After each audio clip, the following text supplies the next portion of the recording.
संपत्ति के लिए सगी बहनों ने भाई को घसीटा कोर्ट में। फिर जज साहब ने पेश की न्याय की ऐसी मिसाल कि कोर्ट रूम में मौजूद लोग हक्के बक्के रह गए। गोपाल डेयरी फार्म राघव के पिता की आखिरी निशानी और उसके खून पसीने की कमाई थी। सूरज उगने से पहले ही राघव के दिन की शुरुआत हो चुकी थी। राघव बाल्टियों में दूध भर रहा था कि तभी उसकी पत्नी सुधा हाथ में चाय का गिलास लेकर आई। सुनिए, आज तो जल्दी काम निपटा लीजिए। आज बाबूजी की बरसी है। हर साल की तरह घर में छोटी सी पूजा रखी है। नीलिमा और सरिता दीदी भी आ रही हैं। बहनों का नाम सुनते ही केशव के थके हुए चेहरे पर ऐसी चमक आ गई। अरे, नीलिमा दीदी और सरिता आ रही हैं, लेकिन कल फोन पर तो उन्होंने आने से मना कर दिया था। हाँ, पर अभी अभी उनका फोन आया था कि वो थोड़ी देर में पहुंच जाएंगी। अच्छा, तो पूजा के बाद उनके लिए नाश्ते में पूरी भाजी बना देना। मैं उनकी पसंदीदा इमरती और समोसे भी ले आऊंगा। राघव अपनी बहनों के लिए पागल था। 35 साल का राघव कुछ भी थोड़ा बहुत खाकर काम चला लेता था, लेकिन अपनी बहनों के आने की खबर सुनते ही बाजार की तरफ दौड़ पड़ता था। लेकिन आज उसकी बहनों के आने के पीछे असली मकसद क्या था, ये उसे मालूम नहीं था। मां सावित्री देवी व्हील चेयर पर बैठी थीं। वो बीमार रहती थी और चलने फिरने में असमर्थ थीं। अपनी दोनों बेटियों नीलिमा और सरिता को इतने दिनों बाद देखकर उनके चेहरे पर मुस्कान आ गई थी। दोनों बहनें महंगी साड़ियां पहने, हाथों में सोने की चूड़ियां खनकाती हुई बैठी। जैसे ही पूजा समाप्त हुई, बड़ी बहन नीलिमा उठ खड़ी हुई। उसके चेहरे पर एक अजीब सी सख्ती थी। राघव, मुझे और सरिता को तुमसे और मां से अभी एक जरूरी बात करनी है। हाँ दीदी, हुक्म करो, राघव बोला। नीलिमा ने अपनी छोटी बहन सरिता की ओर देखा, फिर राघव की आंखों में आंखें डालकर बोली, राघव, पिताजी को गए बरसों बीत गए हैं। तुमने इस पुश्तैनी जमीन पर कब्जा जमा रखा है। हम चाहते हैं कि अब इसका हिसाब हो जाए। हमें हमारा हिस्सा चाहिए। घर में सन्नाटा छा गया। राघव को लगा जैसे उसके कानों ने धोखा खाया है। वह अविश्वास से अपनी बहन की ओर देखता रह गया। हिस्सा? दीदी, यह आप क्या कह रही हैं? यह डेयरी, यह घर, यह सब तो आपका ही है। जब मर्जी आओ रहो। सरिता बीच में बोल पड़ी, भैया, हमें यहां रहने का शौक नहीं है। हमें इस जमीन और डेयरी की आज की मार्केट वैल्यू का पैसा चाहिए। मेरे पति को अभी एक बड़े टेंडर के लिए कैश की जरूरत है। बड़ी बहन नीलिमा बोली, और मुझे भी अपने बेटे के लिए एक फ्लैट बुक करना है। वो बड़ा हो रहा है, उसके भविष्य के लिए अभी से सोचकर चलना पड़ेगा। इसलिए पिताजी की इस प्रॉपर्टी में हमें हिस्सा चाहिए। राघव हक्का बक्का रह गया। हिस्सा? लेकिन दीदी, यह घर हम सबके रहने के लिए है, और डेयरी, वह तो हमारी रोजी रोटी है। नीलिमा ने बहुत ही स्पष्ट शब्दों में कहा, राघव, हमें इमोशनल ब्लैकमेल करने की जरूरत नहीं है। 2005 का कानून कहता है कि पिता की संपत्ति में बेटियों का बराबर का हक है। यह जमीन पिताजी के नाम थी, तो इसमें हमारा भी 1/3 हिस्सा बनता है। किस मुंह से हक मांग रही हो तुम दोनों? शर्म नहीं आती? पीछे से सावित्री देवी की कड़कती आवाज आई। आज तुम्हें अधिकार याद आ रहा है। जब तुम्हारे पिता बीमार हुए थे, उन्हें 24 घंटे सेवा चाहिए थी। तब किसने की थी उनकी सेवा? तब राघव इंजीनियरिंग के आखिरी साल में था। उसका करियर शुरू होने वाला था, लेकिन इस लड़के ने अपनी पढ़ाई छोड़ दी और इस डेयरी में गोबर उठाने लगा। क्यों? ताकि तुम्हारे पिता के इलाज के पैसे जुड़ सकें। नीलिमा ने नजरें चुराने की कोशिश की। मां, वो राघव का फर्ज था। चुप रह, मां चीखी। फर्ज? क्या फर्ज सिर्फ बेटे का होता है? आज भी अपना पेट काटकर वो लोन की किस्तें भर रहा है। मेरे इलाज पर लाखों खर्च कर दिए उसने। एक बार भी तुमने आकर पूछा कि अस्पताल का बिल कैसे भरा जा रहा है? मां ने सरिता की आंखों में देखा। तुम्हारे पिता चारपाई पर पड़े थे, लेकिन तुम दोनों की शादियों में हैसियत से बढ़कर खर्च किया तुम्हारे भाई ने। लोगों से कर्ज लिया था ताकि तुम दोनों अपने ससुराल में सिर उठाकर रह सको। क्या उस कर्ज में हिस्सा मांगा तुमने? फिर आज जमीन में हिस्सा कैसे मांग सकती हो? सावित्री देवी हांफने लगी। सुनीता ने दौड़कर उन्हें संभाला, लेकिन मां के इन भावनात्मक शब्दों का दोनों बेटियों पर कोई असर नहीं हुआ। मां, राघव ने जो किया, एक बेटा और भाई होने के नाते किया। किसी के ऊपर कोई एहसान नहीं किया। भलाई इसी में है कि पिताजी की जायदाद बेचकर हमें हमारा बराबर का हिस्सा दे दिया जाए। राघव खड़ा हो गया। बेच दूं? अपने पिता की निशानी को बेच दूं? अपने बीवी बच्चों और मां को लेकर बेघर हो जाऊं? अगर बेचना नहीं है तो आप हमें हमारा हिस्से के बराबर पैसे दे दीजिए। सरिता ने कहा, हमारे पास ज्यादा वक्त नहीं है। अगर 1 हफ्ते के अंदर आपने कोई फैसला नहीं लिया तो हमें कोर्ट का रास्ता अपनाना पड़ेगा। कोर्ट शब्द सुनकर राघव के कान जैसे सुन्न हो गए। अपनी बात कहकर दोनों बहनें कार में बैठकर चली गईं। राघव निढाल होकर वहीं जमीन पर बैठ गया। सावित्री जी की आंखों से आंसू बहने लगे। हे भगवान, किसकी नजर लग गई मेरे घर को। एक हफ्ता गुजर गया था। घर में सबको चिंता थी, पर एक उम्मीद भी थी कि शायद बात आई गई हो जाएगी। तभी एक दोपहर डाकिये ने आवाज दी, राघव बाबू, चिट्ठी आई है, साइन कर दीजिए। राघव गाय को चारा डाल रहा था। उसने गमछे से हाथ पोंछे और बाहर आया। डाकिये के हाथ में भूरे रंग का एक लिफाफा था जिस पर एडवोकेट की मुहर लगी थी। राघव ने कांपते हाथों से लिफाफा खोला। अंदर जटिल भाषा में लिखा एक नोटिस था, लेकिन उसका सार बहुत स्पष्ट था। श्रीमती नीलिमा और श्रीमती सरिता ने अपनी पैतृक संपत्ति गोकुल डेयरी और आवास में अपने 2/3 हिस्से का दावा किया है। आपको सूचित किया जाता है कि 15 दिनों के भीतर संपत्ति का बंटवारा करें, अन्यथा सिविल कोर्ट में मुकदमा दायर किया जाएगा। राघव वहीं ढह गया। सुधा दौड़कर आई और पन्ना पढ़ते ही उसका चेहरा सफेद पड़ गया। इन्होंने तो सच में। सुधा की आवाज में अविश्वास था। अब हम क्या करेंगे? हमारे पास तो इतना पैसा भी नहीं है कि हम वकील की फीस भर सकें। राघव ने घर पर किसी को बिना कुछ बताए सीधा अपनी बड़ी बहन नीलिमा के घर पहुंचा। नीलिमा के घर में किटी पार्टी चल रही थी। राघव अपने साधारण कपड़ों में वहां एकदम अलग और छोटा लग रहा था। नीलिमा उसे कोने वाले कमरे में ले गई ताकि मेहमान उसे देख न ले। यहां क्यों चले आए? नीलिमा ने रूखेपन से पूछा। राघव की आंखों में आंसू थे। उसने अपने हाथ जोड़ लिए। दीदी, ये क्या कर दिया आपने? कोर्ट केस अपने भाई के खिलाफ? नीलिमा ने कहा। देख, 1 करोड़ का फ्लैट देखा है हमने। डाउन पेमेंट के लिए मुझे पिताजी की जमीन का हिस्सा चाहिए, अभी के अभी। अभी? पर दीदी, मैं मना कहाँ कर रहा हूं, लेकिन अगर जमीन बेची मैं सड़क पर आ जाऊंगा। आप बस 2 साल रुक जाओ, मैं धीरे धीरे आपके पैसे चुका दूंगा। राघव गिड़गिड़ाया। तभी जीजाजी विक्रम कमरे में आए। तुम 2 साल में क्या चुकाओगे? तुम्हारी हैसियत क्या है? हमें आज की मार्केट वैल्यू चाहिए, कैश चाहिए, तुम्हारा वायदा नहीं। नीलिमा एक कदम आगे बढ़ी। और सुन, अगर तूने आसानी से जमीन नहीं बेची तो हम कोर्ट से स्टे ऑर्डर ले आएंगे। तेरी डेयरी पर ताला लग जाएगा, फिर न दूध बिकेगा न घर चलेगा। अब तू तय कर ले, इज्जत से बेचेगा या जूतियां खाकर? राघव बेइज्जत होकर वहां से लौट आया। रात गहरा चुकी थी। मां के पास बैठा राघव रो रहा था। हमारे पास तो अगली किश्त भरने के पैसे नहीं हैं, वकील को कहां से देंगे? सावित्री देवी ने सुधा को कोने में रखा एक संदूक खोलने को कहा। उसमें कपड़े की एक पुरानी मटमैली सी पोटली थी। मां ने कांपते हाथों से वो थैली राघव की ओर बढ़ा दी। ये क्या है मां? राघव ने पूछा। सावित्री देवी बोली, मुसीबत में काम आएंगे ये सोचकर रखे थे। उन्होंने कानून का रास्ता चुना है तो हम भी कानून के जरिए ही लड़ेंगे। भगवान से बड़ा कोई न्याय करने वाला नहीं है, इसलिए न्याय तो होकर रहेगा। वकील कर और मुकदमा लड़। राघव ने वो थैली खोली। उसमें 10, 20 और 50 के मुड़े तुड़े नोट थे और साथ में 1-2 पुराने सोने के कुंडल। यह एक मां की पूरी जिंदगी की बचत थी। राघव बच्चों की तरह मां की गोद में सिर रखकर रो पड़ा। मां, मैं कसम खाता हूं, यह डेयरी नहीं बिकने दूंगा, चाहे जो हो जाए। उस रात एक टूटे हुए बेटे को उसकी मां के आशीर्वाद ने एक योद्धा बना दिया था। अब लड़ाई संपत्ति की नहीं, स्वाभिमान की थी। सुबह के 11 बजे जिला अदालत का कमरा। कटघरे में राघव एक मुजरिम की तरह खड़ा था, जिसका गुनाह यह था कि उसने अपनी बहनों से बेइंतहा प्यार किया था। अपनी बहनों की खुशियों के लिए अपना पूरा जीवन लगा दिया था। ठीक सामने वाली बेंच पर उसकी सगी बहनें नीलिमा और सरिता बैठी थीं, महंगी साड़ियां और स्टाइलिश ज्वेलरी पहने। जज रघुनंदन अपनी कुर्सी पर आकर बैठे। उन्होंने मेज पर रखी फाइल खोली और एक गहरी नजर राघव पर डाली। मिस्टर राघव, कानूनन आपकी बहनों का पिता की संपत्ति में बराबर का हक है। आप उन्हें उनका हिस्सा देने से इनकार क्यों कर रहे हैं? राघव ने धीरे से सिर उठाया। उसकी आंखें लाल थीं। जज साहब, मैं कानून मानने से इनकार नहीं कर रहा, लेकिन मेरी बहनें उस जमीन में हिस्सा मांग रही हैं जिससे मैं अपने परिवार के लिए 2 वक्त की रोटी कमा पाता हूं। उसने एक गहरी सांस ली। मैं मानता हूं पिता की जायदाद में बेटियों का हक होता है, लेकिन जज साहब, हक के साथ फर्ज भी तो जुड़ा होता है ना? या वो सिर्फ बेटों के हिस्से में आता है? राघव की आवाज भर्राने लगी।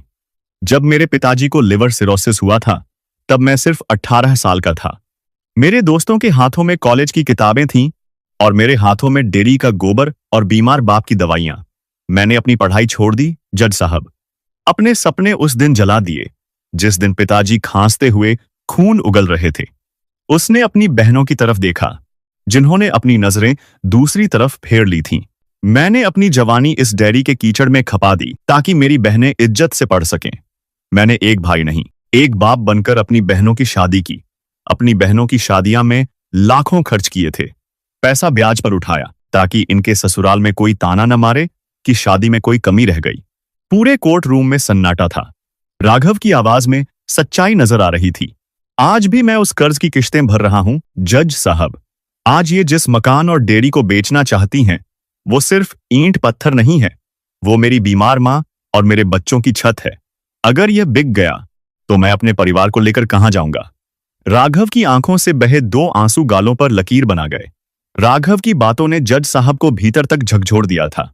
तभी सन्नाटे को चीरते हुए एक तीखी आवाज आई, ऑब्जेक्शन माय लॉर्ड। बहनों के वकील मिस्टर सक्सेना बड़े आत्मविश्वास से चलते हुए कटघरे के पास आए। माय लॉर्ड, मिस्टर राघव बहुत ही उम्दा कलाकार हैं। अभी आपने जो सुना वो एक बेहतरीन इमोशनल ड्रामा था। यह आदमी यहां श्रवण कुमार बनकर सहानुभूति बटोरना चाहता है, लेकिन हकीकत यह है माय लॉर्ड कि यह आदमी बेहद लालची और मौका परस्त है। कैसे? जज साहब ने सवाल किया। माय लॉर्ड, राघव दावा कर रहा है कि उसने पिता के इलाज के लिए कर्ज लिया, लेकिन सच यह है कि इसने वो पैसा अपने ऐशो आराम के लिए उड़ाया। पिता के बीमार पड़ते ही इसने डेयरी पर कब्जा कर लिया। राघव की आंखें हैरानी से फैल गईं। सबसे भयानक सच तो यह है जज साहब कि अपनी बहनों की शादियों के बाद इसने अपने बीमार पिता के साथ बहुत बुरा सलूक किया। इनके पिता अपनी वसीयत में बेटियों को भी बराबर हिस्सा देना चाहते थे, लेकिन राघव ने ऐसा होने नहीं दिया। यह अपने पिता को दवा भी नहीं लाकर देता था, दिन रात उन पर चिल्लाता था। राघव सन्न रह गया। झूठ, यह सफेद झूठ है। लेकिन सक्सेना ऊंची आवाज में बोला, और रही बात शादियों की, माय लॉर्ड, वो पैसा भी पिता की बची हुई जमा पूंजी थी जिसे राघव ने अपने कब्जे में कर लिया था। इसने अपनी जेब से एक फूटी कौड़ी नहीं लगाई। यह सिर्फ बहनों का हिस्सा मारकर खुद मालिक बनकर बैठना चाहता है। राघव के वकील ने विरोध किया। माय लॉर्ड, यह चरित्र हनन है। सारे इल्जाम बेबुनियाद हैं, और ये बात इसी चीज से साबित हो जाती है कि मेरे मुवक्किल का रहन सहन बिल्कुल सरल और सादा है। इनके बच्चे सरकारी स्कूल में पढ़ते हैं, जबकि इनकी बहनें पोश इलाकों में रहती हैं, गाड़ियों में घूमती हैं। जज साहब दुविधा में पड़ गए। सक्सेना ने अपना अंतिम प्रहार किया। जज साहब, हमारे पास चश्मदीद गवाह हैं जो अगली तारीख पर साबित कर देंगे कि यह राघव एक सफेद पोश हत्यारा है जिसने अपने पिता को तिल तिल कर मारा है ताकि यह पूरी जायदाद का अकेला मालिक बन सके। राघव के होश उड़ गए। उसे लगा जैसे बीच अदालत में उसे निर्वस्त्र किया जा रहा हो। जिस पिता के मलमूत्र को उसने अपने हाथों से साफ किया, आज उसी के कत्ल का इल्जाम उस पर लगाया जा रहा था। जज रघुनंदन ने फाइल बंद की। उनकी नजरों में अब सहानुभूति की जगह संदेह था। आरोप बहुत गंभीर हैं। अदालत गवाहों और सबूतों के बिना किसी नतीजे पर नहीं पहुंच सकती। अदालत अगली सुनवाई की तारीख 15 दिन बाद तय करती है। राघव का सिर चकराने लगा। उसे समझ नहीं आ रहा था कि सच इतना कमजोर और झूठ इतना ताकतवर कैसे हो गया। अदालत की कार्यवाही स्थगित होने के बाद नीलिमा और सरिता गलियारे में वकील सक्सेना के पीछे पीछे आईं। नीलिमा के चेहरे पर घबराहट थी। उसने धीमी आवाज में पूछा, वकील साहब, आपने अदालत में इतना बड़ा झूठ क्यों बोला? राघव ने तो ऐसा कुछ किया ही नहीं था। सक्सेना रुककर उनकी तरफ पलटे और कुटिलता से मुस्कुराते हुए बोले, मैडम, अगर केस जीतना है तो सच को झूठ और झूठ को सच बनाकर पेश करना पड़ता है। अदालत में भावनाएं नहीं, दलीलें जीतती हैं। आपको क्या लगता है कि आप सच्चाई की मूर्ति बनकर केस जीत जाएंगी? नीलिमा अब भी सहमी हुई थी। उसने कहा, लेकिन वकील साहब, अगर सच सामने आ गया तो हम बुरे फंस जाएंगे। सक्सेना ने बड़े आत्मविश्वास से जवाब दिया, कौन लाएगा सच सामने? आपकी अपाहिज मां तो अदालत में आने से रही। आप निश्चिंत रहिए, मैंने कच्ची गोलियां नहीं खेली हैं। मुझे अच्छी तरह पता है कि जीत कैसे हासिल की जाती है। 1 हफ्ते बाद राखी का त्योहार आया, लेकिन राघव के घर में त्योहार की वैसी हलचल नहीं थी जैसी हर साल होती थी। राघव सुबह जल्दी उठकर नहा धोकर तैयार हो गया था।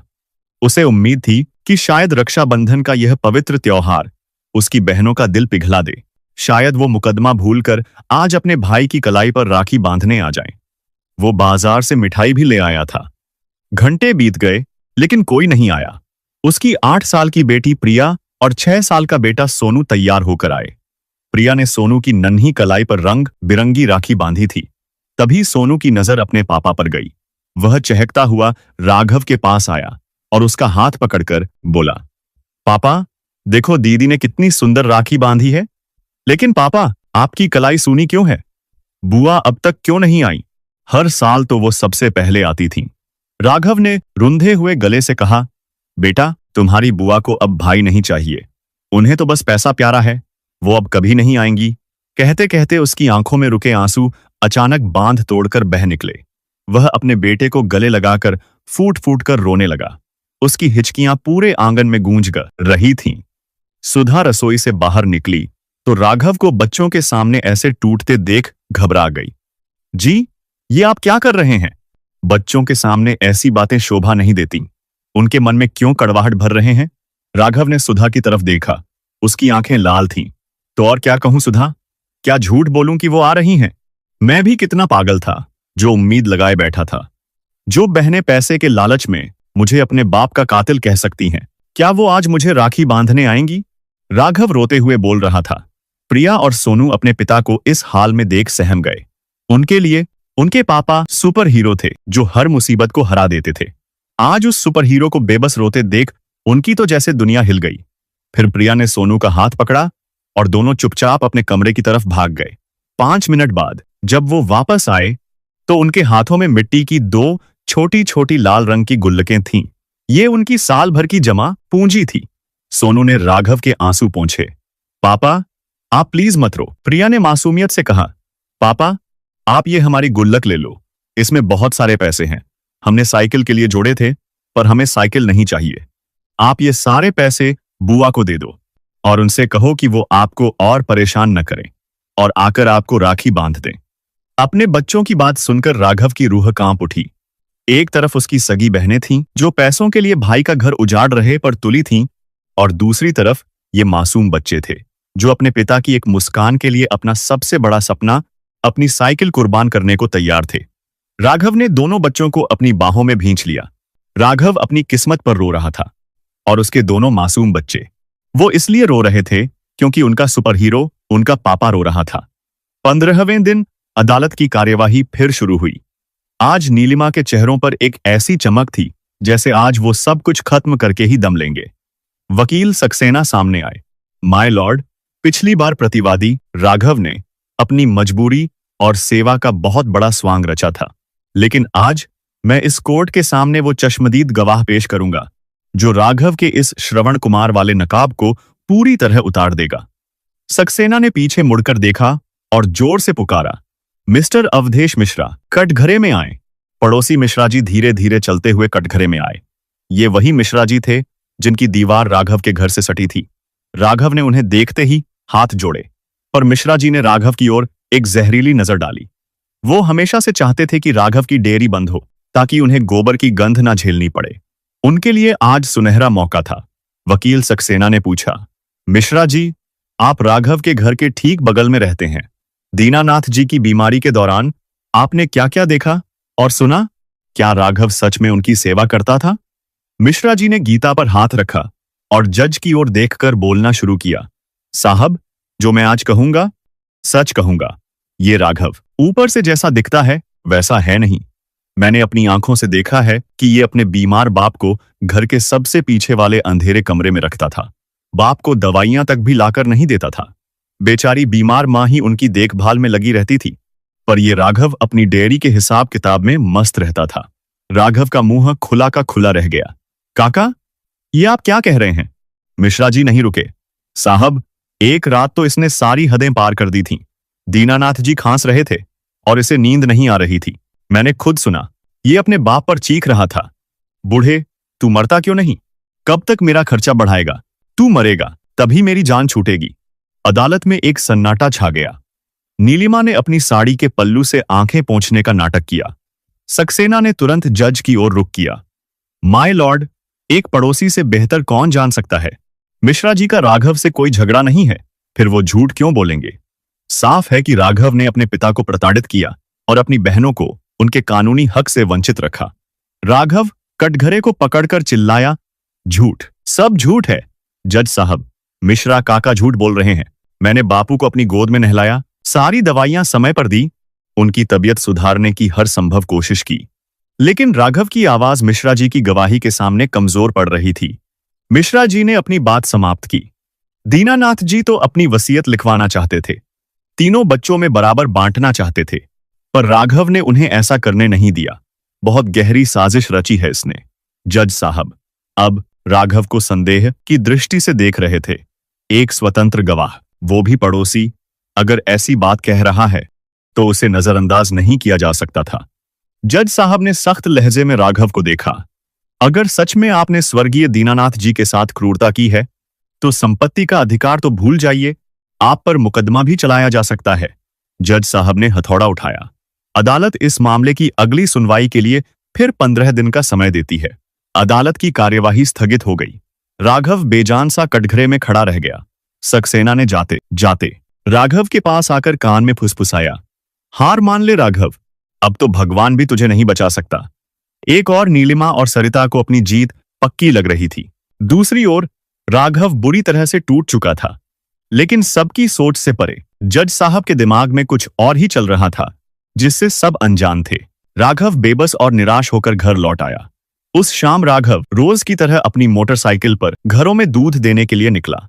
घर के आंगन में सन्नाटा था। नीचे जमीन पर बैठी सुधा अपनी सास सावित्री देवी के सूजे हुए पैरों पर तेल की मालिश कर रही थी। तभी गेट पर एक दस्तक हुई। सामने 40-42 वर्ष का एक व्यक्ति खड़ा था, साधारण पैंट, शर्ट और हाथ में एक काली डायरी। यह जांच अधिकारी अरविंद वर्मा थे, जिन्हें जज रघुनंदन साहब ने मामले की वास्तविक स्थिति समझने के लिए अदालत की ओर से गोपनीय रूप से जानकारी इकट्ठा करने की जिम्मेदारी दी थी। लेकिन सच बिना किसी झिझक के सामने आए, इसलिए अरविंद वर्मा को आदेश दिया गया था कि वो अपनी असली पहचान जाहिर किए बिना सारी तफ्तीश करें। जी, किससे मिलना है? सुधा ने खड़े होकर झिझकते हुए पूछा। अरविंद वर्मा ने बहुत ही भरोसेमंद आवाज में कहा, मैं एक वकील हूं। राघव ने मुझसे केस के विषय में मदद मांगी थी, इसलिए मैं केस की गहराई समझने आया हूं। सुधा ने जल्दी से एक कुर्सी लाकर आंगन में रख दी। आइए वकील साहब। वो तो अभी नहीं आए, लेकिन आप बैठिए। अरविंद वर्मा कुर्सी पर बैठे सावित्री देवी की तरफ देखा और बड़े अपनत्व से पूछा, माताजी, कैसी तबीयत है आपकी? बड़ी तकलीफ होती होगी इस उम्र में। सावित्री देवी ने एक कमजोर सी मुस्कान दी। तकलीफ तो है वकील साहब, शरीर ने साथ छोड़ दिया है, लेकिन भगवान का शुक्र है कि औलाद ने साथ नहीं छोड़ा। जहां आजकल लोग बीमार बुजुर्गों को घर के किसी कोने में फेंक देते हैं कूड़े की तरह, वहां मेरा बेटा राघव और बहू सुधा मुझे पलकों पर रखते हैं। मां ने सुधा की तरफ स्नेह भरी नजर डाली। यह मेरी बहू है वकील साहब, दिन भर मेरे खाने पीने, दवाइयों और साफ सफाई में लगी रहती है। ऐसी औलाद तो बड़े नसीब वालों को मिलती है। अरविंद वर्मा यह सुनकर हैरान रह गए, लेकिन चुपचाप अपनी डायरी में एक एक बात नोट करने लगे। तभी उनकी नजर सामने दीवार पर टंगी दीनानाथ जी की तस्वीर पर गई। यह मिस्टर राघव के पिताजी होंगे शायद? उन्होंने पूछा। मां की आंखों में एक नमी तैर गई। हाँ वकील साहब, बरसों बीत गए उन्हें स्वर्ग सिधारे हुए। अरविंद वर्मा ने धीरे से पूछा, सुना है लंबी बीमारी थी? हाँ, लिवर की बीमारी थी। 5 साल बिस्तर पर ही पड़े रहे थे बेचारे, बहुत तड़पे थे। राघव ने उनकी खूब सेवा की थी, रात रात भर उनके पास बैठा जागता रहता था। अस्पताल में महीनों रहा उनके साथ। पहले बाप की सेवा की, अब इस अपाहिज मां की कर रहा है। शायद उस बेचारे के नसीब में सिर्फ सेवा ही लिखी है। एक बात अरविंद वर्मा अपनी डायरी में दर्ज करते जा रहे थे। अब वो असल मुद्दे पर आए। गंभीर होकर पूछा, तो फिर ऐसी नौबत क्यों आ गई कि बहनों को अपने भाई पर ही केस करना पड़ा? यह सुनते ही मां का चेहरा गुस्से और दुख से तमतमा गया। क्या बताऊं वकील साहब, आज की दुनिया में पैसा रिश्तों से भी बढ़कर हो गया है। जब उसके पिता बीमार पड़ गए थे, तब मेरा राघव सिर्फ 18 साल का था। उसने अपनी पढ़ाई छोड़ दी, अपने सपने छोड़ दिए, ताकि दोनों बहनें पढ़ सकें। इसने अपनी जवानी इन गाय भैंसों के तबेले में गुजार दी, ताकि उनकी शादियों में कोई कमी न रह जाए। मां की आवाज भर्रा गई। अपनी बहन नीलिमा की शादी में 12 लाख और सरिता की शादी में 14 लाख खर्च किए थे। इस लड़के ने अपने सिर पर कर्ज चढ़ा बैठा, ताकि बहनें ससुराल में सिर उठाकर जी सकें। इसके बाद भी उनके भाई ने उनके लिए क्या कुछ नहीं किया। मां ने अपनी बहू सुधा की कलाई पकड़कर अरविंद वर्मा के सामने कर दी। जरा देखिए मेरी बहू के हाथ, इसमें सिर्फ कांच की चूड़ियां हैं। सरिता का बच्चा बीमार हुआ था और उसने अपने भाई से पैसों की मदद मांगी थी। मेरी बहू ने बीमार बच्चे के इलाज के लिए अपने सुहाग के गहने उतारकर दे दिए थे, जो आज तक गिरवी पड़े हैं। लेकिन मेरी दोनों बेटियों के हाथों में सोने के मोटे कंगन हैं। अरविंद वर्मा अब सब कुछ समझने लगे थे। मां का स्वर और ऊंचा हो गया। मेरी बड़ी बेटी नीलिमा के पति को जब घाटा हुआ था तो राघव ने ही कर्ज उठाकर उन्हें पैसे दिए थे। उस कर्ज की आखिरी 2 किस्तें अब भी भरनी बाकी हैं। मेरी बीमारी पर लाखों खर्च हो चुके हैं, पर मेरी बेटियां एक बार भी यह पूछने नहीं आईं कि मां जिंदा भी है या मर गई और आज उन्हें हिस्सा चाहिए। सावित्री देवी की आंखों से अब आंसुओं का सैलाब बह रहा था। उन्होंने अपने कांपते हुए हाथ बड़ी मुश्किल से जोड़ने की कोशिश की। उंगलियां थरथरा रही थीं। उनकी आंखों में एक मां की पीड़ा साफ दिख रही थी। रुंधे हुए गले से वो बोलीं, वकील साहब, मैं एक मां होकर आपसे भीख मांगती हूं। मेरे राघव को बचा लो। वो बहुत सीधा है साहब। वो उन चालाक वकीलों से नहीं जीत पाएगा। अगर यह छत छिन गई तो हम कहां जाएंगे? साहब, मेरे जीते जी मेरे बेटे को बेघर मत होने देना। उसे इंसाफ दिला दो। अरविंद वर्मा का कलेजा मुंह को आ गया। एक मां की ऐसी बेबस गुहार पहली बार सुन रहे थे। वो मां अपने बेटे के अस्तित्व के लिए गिड़गिड़ा रही थी। वह तुरंत हाथ जोड़कर खड़े हो गए। उनकी आंखों में भी एक नमी थी जिसे वे छुपाने की कोशिश कर रहे थे। माताजी, हाथ मत जोड़िए। आप भरोसा रखिए, सच कभी हारता नहीं है। इतना कहकर वह तेजी से बाहर निकल गए। वह और एक पल भी वहां रुकते तो शायद उनकी आंखों से भी आंसू छलक जाते। अरविंद वर्मा द्वारा सौंपी गई रिपोर्ट के हर पन्ने को पढ़ते हुए जज साहब का दिल जैसे और भारी होता जा रहा था। उन्होंने फाइल बंद की तो आंखें कुछ पल के लिए झुक गईं। कानून की कुर्सी पर बैठा इंसान भी तो आखिर इंसान ही होता है। अदालत की कार्यवाही शुरू हुई।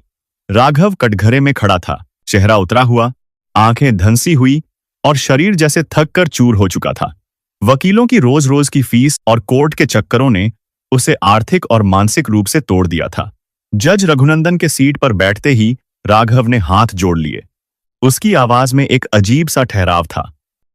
माय लॉर्ड, मैं हार मान चुका हूं। मुझे अब और वकील नहीं चाहिए, नहीं कोई दलील। मेरी बहनें जो मांग रही हैं, मैं उन्हें देने को तैयार हूं।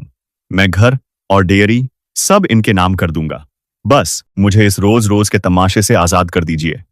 यह सुनते ही नीलिमा और सरिता के चेहरों पर एक क्रूर मुस्कान आ गई। वकील सक्सेना ने कुर्सी से उछलकर कहा, माय लॉर्ड, जब प्रतिवादी खुद ही तैयार है तो अब न्याय में देरी कैसी? कृपया तुरंत बंटवारे का आदेश जारी करें। जज रघुनंदन ने चश्मा उतारा और अपनी पैनी नजरें नीलिमा और सरिता पर गड़ाईं। सक्सेना जी, अदालत सिर्फ दलीलों पर नहीं चलती। पिछले हफ्ते इस केस की एक सीक्रेट इंस्पेक्शन हुई थी ताकि पूरा सच अदालत के सामने आ सके।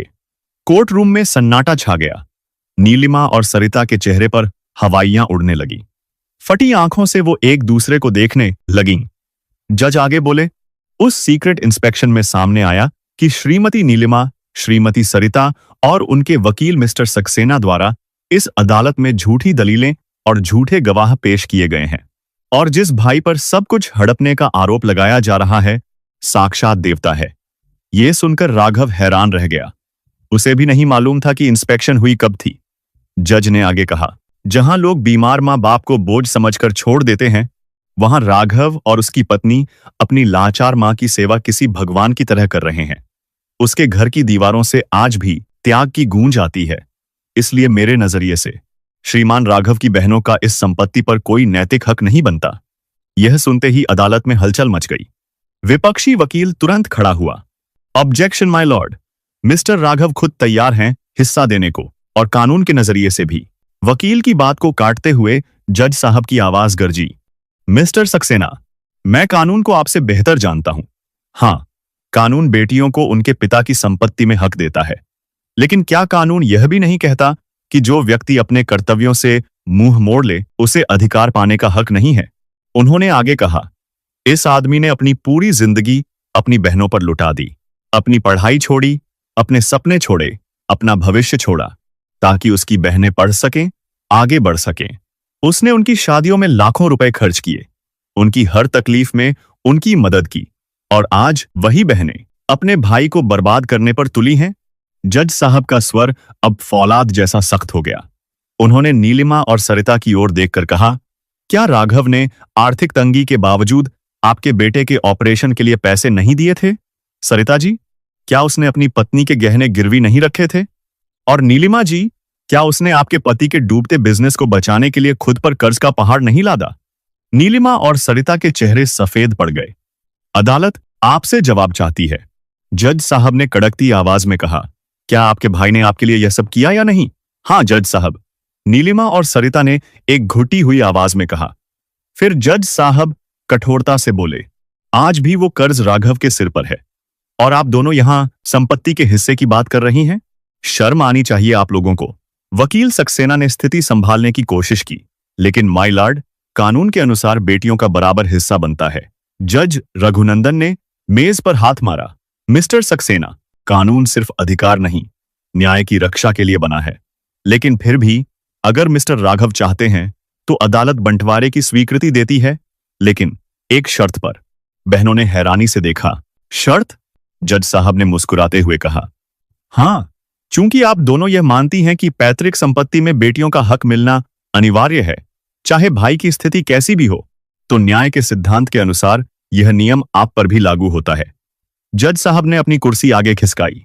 ऑर्डर जारी करने से पहले मुझे आपके पतियों के हस्ताक्षर वाला एक हलफनामा चाहिए, जिसमें यह लिखा होना चाहिए कि जिस दिन आपको आपके मायके से हिस्सा मिलेगा, ठीक उसी दिन आपके पति अपनी सारी पैतृक संपत्ति का बराबर का हिस्सा अपनी बहनों यानी आपकी ननदों को नकद या जमीन के रूप में दे देंगे। कोर्ट में सन्नाटा ऐसा था कि सुई गिरने की आवाज भी सुनाई दे। जज साहब ने आगे कहा, और सुनिए, उस दिन आपकी नंदों को कोर्ट में हाजिर रहना होगा। मैं खुद देखूंगा कि जैसे आप अपने भाई से हक ले रही हैं, वैसे ही आप अपनी नंदों को उनका हक अपनी ससुराल की जायदाद से दिलवा रही हैं या नहीं।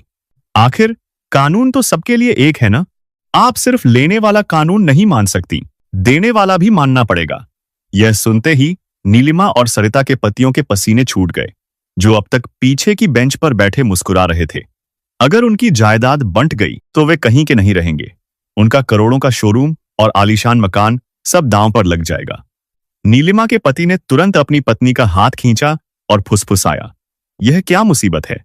मेरी तीनों बहनों को हिस्सा देना पड़ा तो हम सड़क पर आ जाएंगे। केस वापस लो अभी के अभी। जज साहब ने पूछा, तो क्या कहते हैं आप लोग? क्या मैं अगली तारीख दूं ताकि आप अपनी ननदों को बुला सकें? नीलिमा और सरिता, जो अब तक शेरनी बनी हुई थीं, अब भीगी बिल्ली बन चुकी थीं। उन्हें समझ आ गया था कि दूसरों का घर तोड़ना आसान है, लेकिन जब बात अपने घर पर आती है तो नानी याद आ जाती है। नीलिमा कांपती आवाज में बोली, नहीं नहीं जज साहब, हमें कोई हिस्सा नहीं चाहिए। उसके पति विक्रम ने तुरंत उसका हाथ पकड़ा और दोनों बाहर जाने लगे। सरिता ने भी सिर झुका लिया। हम अपना केस वापस लेते हैं। उसका पति भी खड़ा हो गया। चलो यहां से, हमें कोई हिस्सा नहीं चाहिए। रुक जाइए, जज साहब की आवाज गूंजी। अदालत को मजाक समझ रखा है क्या? जब मन आया इल्जाम लगाया और जब अपनी बारी आई तो भाग खड़े हुए। आपने अदालत को गुमराह किया, एक देवता समान भाई पर झूठे इल्जाम लगाए और अदालत का कीमती समय बर्बाद किया।